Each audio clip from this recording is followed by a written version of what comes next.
artificial intelligence, of course, we have to talk about it. So retailers are saying that it's going to be the most impactful emerging technology. 2/3 of retailers say that it's pivotal for analysis and inventory management, selection, assortment, things like that. And then 40% envision that its role in establishing competitive pricing. So, it's always curious, who's leveraging AI. Everyone says that they're an AI tool today. Like what are brands and retailers really doing in this space? And what does that look like? Yeah. Definitely a hot topic. Seriously a hot topic. And I think, Caitlin, I think you're right.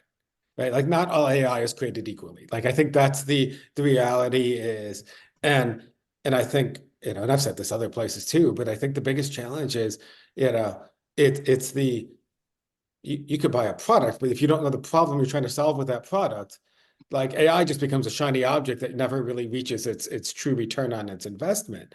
But so I think the reality of being cautious, understanding what you're doing, and getting into AI to leverage it to drive the results you're looking for is really important.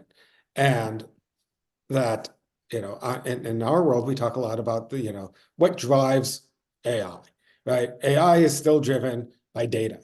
And so to reap the benefits from a generative AI perspective, or even like as we look at AI, helping to automate some of those fundamental operations that happen, right? Price changes, price recommendations, product matching, to be able to do this competitive pricing, like you better be confident that those models are using data to drive recommendations and decision making that aligns with your business. Without it, it's only as good. It's the old garbage in, garbage out. Like AI takes that to an extreme, and I think that's really important. That said, I was at the FMI conference, and someone from Google spoke and said that the companies that are adopting AI today are not at a competitive advantage just because they have AI solutions today. It's because they're starting to train those models today. Right? So if I adopt an AI solution that does product matching or that does price recommendations, a year from now, my competitor that's doing that today, those models are already smarter. And so the disparity that exists between, like, from a competitive standpoint in terms of the maturity is exponential. And so it's looking at what you're trying to accomplish, making sure, everyone wants to talk about generative AI as the really exciting part of it, right? We can create catalogs and content, and we can, type in like, what is my margin if I change my price to this? And poof, magic comes up. But a lot of the powerful AI that's happening today is happening on the back end of solutions. It is doing those things that let's use product matching just as an example, especially private label. Like I talked to a retailer that they literally have one person, and this person goes to all their competitors' website and says, this is the product, and it takes days, right? And if the model is smart enough to be able to do that and monitor those prices, then that person can start analyzing that data and making better decisions rather than, I'm going to go check this box and say it's done. And I think all of those things relate to each other. Like, I think I think also when companies, talk about artificial intelligence, I think they also have to take a look at within their company and see where they are with business intelligence within their own framework, because you really have to have a robust business intelligence program and operation to be effective with AI. Because the information that you use in AI, it has to be good, it has to be actionable, it has to be timely, because AI will synthesize the information, but it's got to have the right data, or else it's going to give you the wrong answer too as well. Yeah. I think some folks get blinded by, I've got AI, so I'm really going to get the most effective and the best answer in a timely manner that I can get. But you really have to make sure that your background, your business intelligence, is able to bring the right data sets that are accurate together for you. Yeah.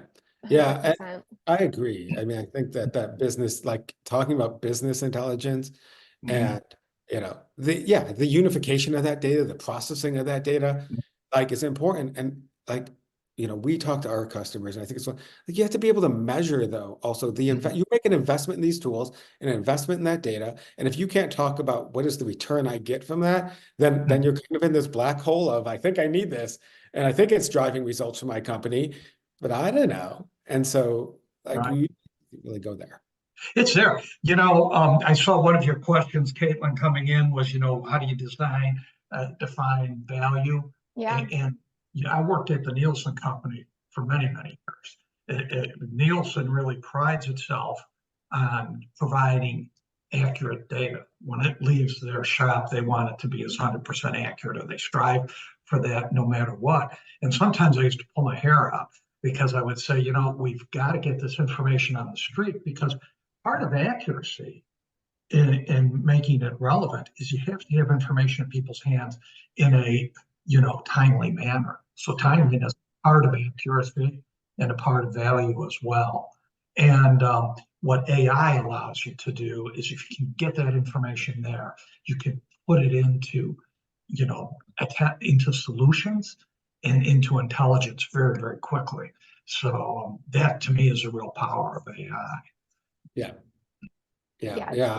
It can be incredible, but to your point, like the data needs to be high quality. It's got to be reliable and there in a reasonable real-time atmosphere. Everything's so fast now. Oh, it is. It's instantaneously. It's daily. It's hourly.